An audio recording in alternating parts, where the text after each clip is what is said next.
আজ আমি একা নই, আজ আমরা দুজনে মিলে করব সেম ড্রয়িং। যখন আমরা ছোট ছিলাম এরকম একসাথে ড্রয়িং তো আমরা প্রায় করতাম, কিন্তু এখন বড় হয়ে যাওয়ার জন্য আমাদের দুজনেরই পড়ার চাপ বেড়ে যাওয়ায় আমরা ঠিক টাইম পাই না। তাই আজ একটু টাইম পাই, ভাবলাম চলো আমরা দুজনে মিলে একসাথে একই ড্রয়িং করি। তাই ভাবলাম তোমাদের সাথেও সে জিনিসটা তুলে ধরি। দুজনের মধ্যে কারটা সবচেয়ে ভালো লাগলো তোমরা কমেন্ট করে জানিও। আর আমরা যখন কিছু করতে বসি আমাদের তো হাসাহাসিটা মাস্ট, তো হাসাহাসি করতে যাই, এটা করতে আমাদের প্রায় 2 ঘন্টার উপরে লেগে গেছে। যাই হোক, এইভাবেই খুব হাসাহাসি করতে করতে মজা করতে করতে খুব আনন্দের সাথে এই কাজটা শেষ করলাম। আর অনেকদিন পর একসাথে ড্রয়িং করে আমাদের তো ভীষণ ভালো লাগলো।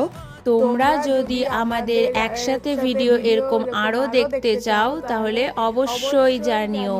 টাটা।